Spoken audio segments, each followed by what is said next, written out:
Auto వాళ్ళని చావకుండా ఆపరా అని అన్నట్టు అనిపించింది నాకు. సో ఎలా ఉంటుందంటే చలాన్ వేసేది ఎందుకు, చలాన్ వేయడం వల్ల ఒక ఇంటర్వెన్షన్ వల్ల, చలాన్ వేయడం అనే ఒక ఇంటర్వెన్షన్ వల్ల ఒక ఏరియాలో కొంత మనము ఇంప్రూవ్మెంట్ చూపించాలా. మీరు చెప్పినట్టు వేరే ఏరియాస్ ఏది లైక్ స్పీడు, రోడ్డు బాగా వేయాలా, రోడ్డు బాగా వేయాలనేది అది that is not in the purview of the police. ప్రభుత్వాలు చేయాలి. సో ప్రభుత్వాలు చేయాలంటే వారికి కొన్ని పరిమితులు ఉన్నాయి. ప్రతి అన్ని కూడా అద్దాల మాదిరి రోడ్లు ఉంటే బాగానే ఉంటుంది, అందరికీ బాగానే ఉంటుంది. కానీ అంత వెసులుబాటు అంత నాకు తెలిసి లాస్ట్ 15-20 ఇయర్స్లో ప్రభుత్వాలు దీని మీద చాలా ఫోకస్ పెట్టినాయి. ఖచ్చితంగా అవేర్నెస్ పెరిగింది. రోడ్స్ బాగా, నేషనల్ హైవే మీరు చూశారు, బాగా రోడ్స్ బాగా వస్తున్నాయి. సో కాకపోతే వారి ఉన్న పరిమితులు దృష్ట్యా కొంత దీని మీద బడ్జెటరీ ప్రొవిజన్స్ కానీ కొంత దీని మీద ఫోకస్ పెట్టాల్సిన అవసరం రోడ్ సేఫ్టీ మీద. సో ఈ మధ్యన ప్రభుత్వాలు, సుప్రీంకోర్టు, సరే ప్రభుత్వాలు కామని సుప్రీంకోర్టు కామనట్లేదు, సుప్రీంకోర్టు డైరెక్షన్స్ ఇస్తున్నాయి, కోర్ట్స్ డైరెక్షన్స్ ఇస్తున్నాయి. విక్టిమ్ కాంపన్సేషన్ స్కీమ్ ఈ మధ్యన చాలా భారీ ఎత్తున గవర్నమెంట్ ఆఫ్ ఇండియా ఒక విక్టిమ్ కాంపన్సేషన్ స్కీమ్ పెట్టింది. చనిపోయిన వాళ్ళకే కాకుండా గ్రీవస్ ఇంజరీస్ ఉన్న వాళ్ళకి ఈ మధ్యన మేము ఒక పెద్ద డ్రైవ్ తీసుకున్నాం, హీట్ అండ్ రన్ కేసెస్లో విక్టిమ్ కాంపన్సేషన్.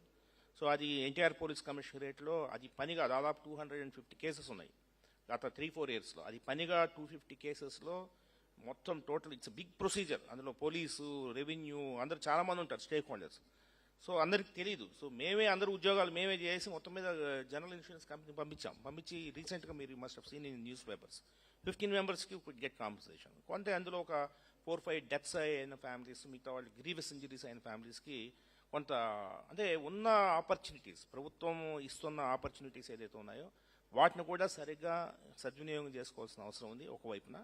మరోవైపున మనకు చాలా ఫండ్ ఉంటుంది ఇంట్లో. సో ఆ ఫండ్ అంతా కూడా జాగ్రత్తగా ఉపయోగించుకోవాల్సిన అవసరం ఉంటుంది.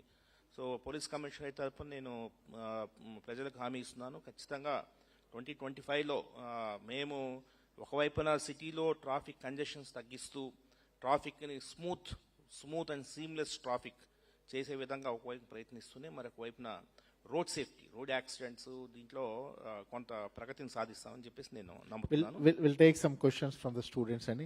Anybody want to ask any question? Please raise your hands. Yeah, please mic akadevan.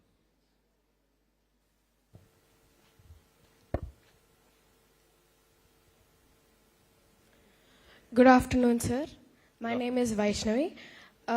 మీరు ఐరాడ్ గురించి అన్నారు, అది ఫుల్లీ ఏఐ ఆటోమేటిక్గా లేకపోతే ఈజ్ ఇట్ మాన్యువల్? ఐరాడ్ అనమ్మా, ఐరాడ్లో lot of forms are there. Police needs to enter some data, including FIR అనేది మీకు ఐడియా ఉంటుంది, first information report. So FIR we have a project called, we have a database called CCTNS, crime criminal tracking network సిస్టంలో. అందులో FIR generate అవుతుంది. అందులో FIR generate కావాలన్నా కూడా ఐరాడ్లో మేము ఎంట్రీ పెట్టి, ఐరాడ్ ఒక ఆటోమేటిక్ నెంబర్ వస్తుంది, అది ఎంటర్ చేసే తప్ప we cannot enter data in CCTNS. ఇందులో క్రైమ్ వెహికల్ ఏంటి, తర్వాత అక్యూజ్డ్ వెహికల్ ఏంటి, తర్వాత క్రైమ్ వెహికల్ కండిషన్ ఏంటి, అక్యూజ్డ్ వెహికల్ కండిషన్ ఏంటి, తర్వాత డ్రైవర్ ఏంటి, వాడి లైసెన్స్ డీటెయిల్స్ ఏంటి, తర్వాత what is the condition of the road at that point of time. ఇలాగా దాదాపు ఒక 150-200 ఫీల్డ్స్ ఉంటాయి. అంటే ఆ యాక్సిడెంట్కి సంబంధించిన ప్రతి డేటా, దాని GPS లొకేషన్ ఏంటి, అన్నీ కూడా దాంట్లో ఎంటర్ పెట్టాల్సిన అవసరం ఉంది. It's for analysing the data. So పెట్టిన తర్వాత MVA వస్తాడు, మోటార్ వెహికల్ ఇన్స్పెక్టర్ వస్తాడు. మోటార్ వెహికల్ ఇన్స్పెక్టర్ ఏం చేస్తాడు, దానికి సంబంధించిన ఆ వెహికల్ కండిషన్ ఏంటి, ఆ వెహికల్ మేక్ ఏంటి, మోడల్ ఏంటి, అసలు ఎప్పుడు ఆ వెహికల్ కొన్నారు, ఆ డేటా అంతా ఆయన మోటార్ వెహికల్ ఇన్స్పెక్టర్ పెడతాడు. తర్వాత డాక్టర్ వస్తాడు, డాక్టర్ వీనికి ఎటువంటి ఇంజరీ జరిగింది, ఎట్లా పడినాడు, సో ఇటువంటివంతా కూడా డాక్టర్ ఎంట్రీ పెడతాడు. All stake holders will enter lot of meta data into iRAD. అంటే ఒక యాక్సిడెంట్ జరిగితే దాని మీద చాలా అనలిటిక్స్ మనం తర్వాత డ్రా చేసుకునేలాగా చాలా డేటా అనేది ఎంటర్ అవుతుంది.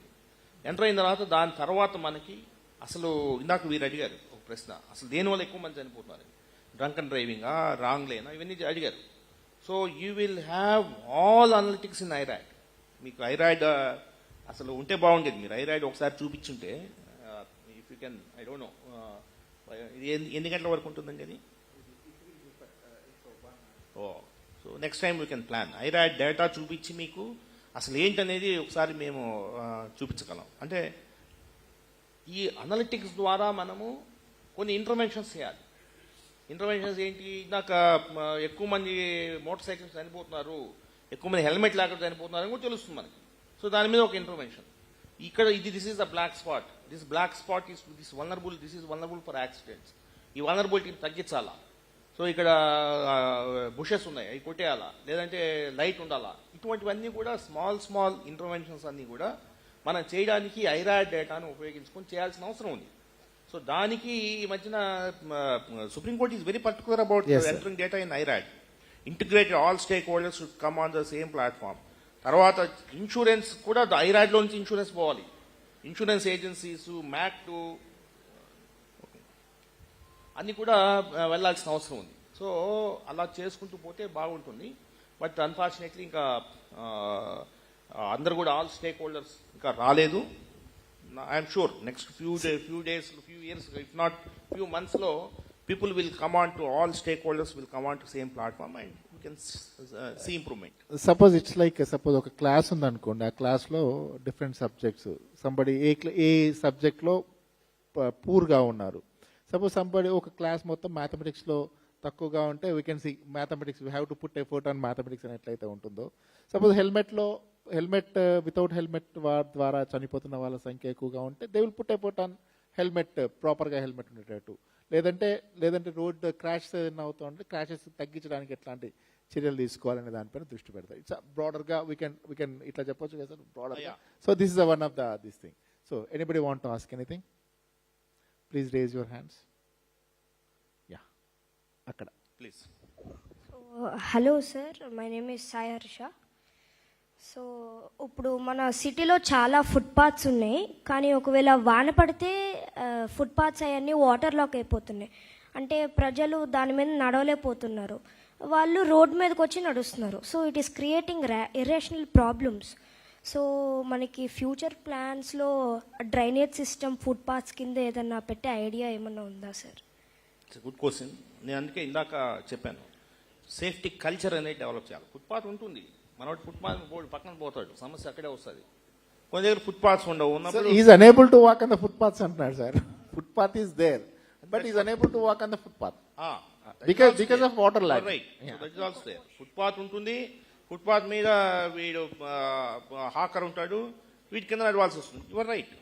సో మళ్ళీ again it's socio economic problem. వాటిని తీసేస్తే there will be big uproar, big hue and cry. ఎందుకంటే నా జీవనోపాధిని పోగొట్టామంటాడు. So that's what. ఈ మధ్యన మేము చాలా సందర్భాల్లో చాలా తీసేసాం, చాలా లైక్ ఎంక్రోచ్మెంట్ తీసేసాం. సో ఎంక్రోచ్మెంట్ తీసినప్పుడు దాని మీద హ్యూ అండ్ క్రై. అందుకే అప్పుడు ఏం చేస్తాము, అసలు ఇక్కడ this is causing lot of accidents, this place is causing lot of accidents. ఆ అబ్బాయి చెప్పినట్టు ఈ పక్కన ఫుట్పాత్ మీద నడుచుంటే పెడెస్ట్రియన్స్ సాగకుండా ఉండేవాళ్ళు అనేది మనము technically we have to prove. So see this is the black spot. ఇక్కడ పక్కన ఉంది, పెడెస్ట్రియన్స్ చనిపోతున్నారు. So we should convince people, we should convince communities, we should convince neighbourhoods and take appropriate interventions. So that is the need of the day. అందుకే ఈ ఐరాయిడ్లు ఇవన్నీ కూడా దాని గురించే. So it's a good question, but ఇవంతా కూడా inter connected, issues అంతా కూడా inter connected.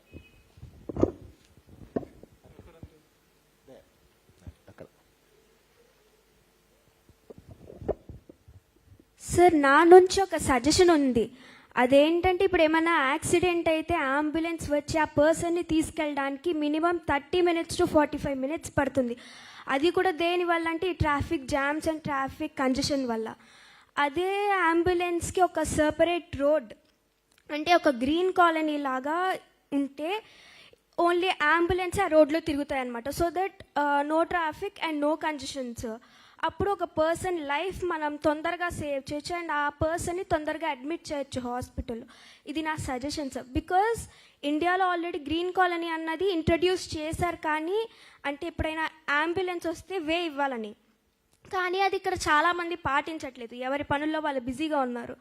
So my suggestion is that ఒక సపరేట్ రోడ్ లాంటిది ఏమన్నా ఉంటే it will be very easy for ambulance drivers to admit the people in hospital. బాగానే ఉంటుంది, మన డబ్బులు కావాలి కదా. సార్ అంటే మనం అంటున్నాం sir, but I will answer question. కానీ ముందు మనకు ఉన్న రోడ్లు వేసుకోలేకపోతున్నాం, సపరేట్ రోడ్లు అంటే మనకు చాలా కష్టం. బట్ హవెవర్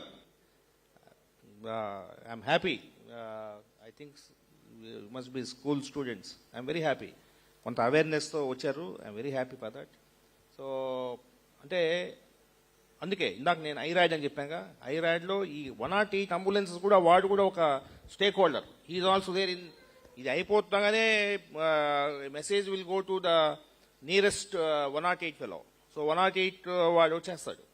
సో కొంత రెస్పాన్స్ టైం. సో ఎందుకంటే గోల్డెన్ అవర్ అని ఇందాక వారు చెప్పారు. సో గోల్డెన్ అవర్ అన్న దగ్గర మనకు response time is important. So ఆ రెస్పాన్స్ టైంలో మనము తగ్గించాలి, బాగా తగ్గించాలి. తగ్గించాలంటే మీరు చెప్పింది ఏంటంటే రెస్పాన్స్ టైం తగ్గించడానికి సపరేట్ రోడ్ ఏదైనా ఉంటే బాగుంటుందని.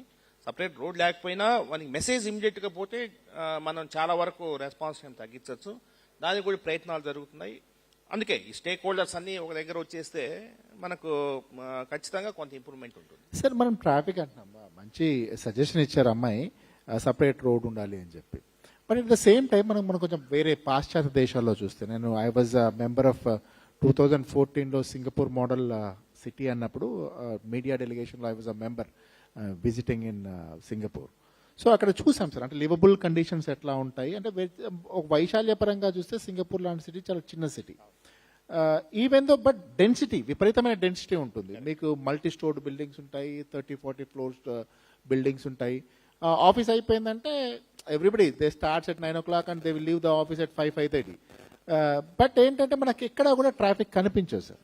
అంటే అంత డెన్సిటీ ట్రాఫిక్లో అయినా కానీ, అంత డెన్సిటీగా ఉండేటువంటి పాపులేషన్లో అయినా కానీ మనకి ఎక్కడా కనపడదు. ఏదో మామూలుగా ఇక్కడ ట్రాఫిక్ జామ్స్ కానీ, రూట్ జామ్స్ కానీ అట్లాంటివి ఉన్నటువంటి సిచ్యువేషన్స్ మనకు కనపడవు. సో వై ఇట్ ఈజ్ అంటారు అంటే, అది అక్కడ కనపడింది ఏంటంటే పబ్లిక్ ట్రాన్స్పోర్టేషన్ సిస్టమ్ ఎక్కువగా వాడుకుంటారు, వాళ్ళకి రోడ్ సెన్స్ ఎక్కువగా ఉంటుంది ఇట్లాంటిది అని చెప్పి. సో ఈ డెన్స్ ప్లేస్లోనే ట్రాఫిక్ జామ్స్ లేనప్పుడు మనం ఇంత వైశాల్యంలో ఉన్నాం, ఇంత పెద్ద సిటీలో ఉన్నాం, మనకి ఎందుకు ట్రాఫిక్ జామ్స్ వస్తున్నాయి అంటే ఏం చెప్తారు? సో అందుకేనండి ఈ మధ్యన మేము అంటే స్టూడెంట్స్ మీరు కూడా మా కంట్రోల్ రూమ్కి వస్తే చూపిస్తాం. ఈ మధ్యన అస్త్రం అనే ఒక యాప్ ఒకటి ఉపయోగిస్తున్నాం. We're taking data from lot of data sources, Google data కావచ్చు, మ్యాప్ మై ఇండియా కావచ్చు, ఓలో, ఊబర్, వీటన్నిటి నుంచి డేటా తీసుకున్నాం. డేటా తీసుకొని మనం ఏం చేస్తాం అంటే కంజెషన్, రియల్ టైంలో కంజెషన్స్ చూస్తున్నాం. It is happening now we're using a AI tool called Astram, actionable intelligence for sustainable traffic management. So మీరు గమనిస్తే మేము after we started using this app, I can tell you in the month of October, the average congestion length in Vijayawada city is 112 kilometers per day. 112 kilometers per day. Vinala Mirandaru. 112 kilometers per day. And we have lot of some 50-60 junctions. Every 15 minutes we are taking congestion length at that particular junction. 4 roadlu kunte atu itu 4 kalipesesi chustam. This was 112 kilometers average per day. We started analyzing these issues, and then we started applying some interventions. We could reduce it to 73 kilometers in the month of November. We are working on that still, like monna jarigindi. I would have shown, నాకు ఇంత మంచి group ఉంటుంది నాకు తెలియదు, I would have shown. So we have traffic ambassadors in Vijayawada city. We have about 390 traffic ambassadors. ఈ traffic ambassadors ఏం చేస్తారంటే, vehicle jam అవుతుండగానే ఇమీడియట్గా దే ఒక బాట్ ఇచ్చాం, బాట్లో they make an entry. So ఆ ఎంట్రీతో we will come to know the traffic jam everything and the reason మీకు multifold, like vehicle break down is one reason for traffic jam, accident is one reason for traffic jam. తర్వాత కొన్నిసార్లు schools వదిలేస్తారు, colleges వదిలేస్తారు, ఇవన్నీ events also we are fetching. All schools events we are fetching all function halls. There are 120 function halls. We called all function hall managers, and then we asked them to enter. రేపు జనవరి 31వ తారీఖున నా function hall ఒక పెళ్లి ఉంది, ఈ పెళ్లికి 500 కార్లు వస్తాయి అనే డేటా మేము తీసుకున్నాం. We started that last 2 months. We started that. So మాకు ముందే రేపు, and I have the legacy data for the last 5 months. So ఈ 5 monthsలో నాకు ఎప్పుడు ఎంత కంజెషన్ ఉంది, ఏ టైంలో ఎంత కంజెషన్ నాకు తెలుసు, అండ్ రేపు ఏం జరుగుతుందో నాకు తెలుసు. So I'm going to predict the congestion tomorrow. So predictive మోడ్లో మేము ఏఐ టూల్ని, we have trained AI tool. Next few మంత్స్లో you will see change in Vijayawada city, because we're going to predict traffic conditions. So we're doing బెంగళూరులో they were using this app. So కాకపోతే అంత మనసు పెట్టి చేయలేదు. We are doing that. సో మీరు వచ్చినా కూడా మా కంట్రోల్ రూమ్లో చూపిస్తాము. We're doing very good on that. ప్రతి like I can tell you now, ఇప్పుడు now the time is 12:43. So 12:35 I can tell you what is the conditions. We have alerts, total alerts ఉన్నాయి. Like just hold on. So 12:30 NH16 towards Prasadam-Padu, 440 meters. There is a congestion in Prasadam-Padu, 12:30 అప్పుడు. ఎందుకనేది we have data. ఎందుకు congestion అయింది, we have data. అలాగా మేము every 10 and ఇది control రూమ్లో చెప్పేసి ఉంటారు ఈ పాటికి. There is a congestion in Prasadam-Padu 440 meters. మీరు ఇమీడియట్గా వెళ్ళండి, ఇమీడియట్గా వెళ్ళేసేసి దాన్ని ఈ చేయండి, కంజెషన్ ఈ చేయండి అనేది చెప్తుంటారు. So there are systems in place. We are working on that. It's not that police are not doing anything. Our police అక్కడ ఉండేది ట్రాఫిక్లో నిలబడి ట్రాఫిక్ కాన్స్టేబుల్ ఇలా ఒప్పుకోవడం కాదు. There are lot of background work is happening. Because of that only కనీసం national highways 2 national highways post Vijayawada పోయినప్పుడు మీకు ఎంత కండిషన్ ఉండాలా, అయినా కూడా we're trying to reduce. I'm sure మీరు ఒకసారి చూస్తే లాస్ట్ 5 monthsలో lot of work has been done and we are improving on traffic crime. Sir, Amaravati and Vijayawada is really fastest growing cities ఒక రకంగా. So what are your challenges? మీకున్నటువంటి challenges ఏంటి? How you are going to overcome these ఈ challenges? మధ్యన మీరు ఒక రోజు yesterday's congestion is 54 kilometers. On January 11th the congestion is 300 kilometers because of festival అంతా వచ్చింది. From Hyderabad. We were expecting about 600 kilometers. We opened that West bypass ని open చేసాము, పంపించేసాము. We kept lot of cranes with us. పెట్టుకునేసి మన వారం మీదనే ఆ రోజు 4-5 break downs, because heavy traffic movement ఉన్నప్పుడు వాడు break. Definitely something will happen. So అవన్నీ తీసేసాము. అంటే ట్రాఫిక్ అనేది మనకు విజయవాడ సిటీకి మెయిన్ నేషనల్ హైవేస్ పోవడం అనేది it's a big menace for us. West bypass వస్తే ఖచ్చితంగా మనకు definitely we're going to improve. అది కాకుండా కొంత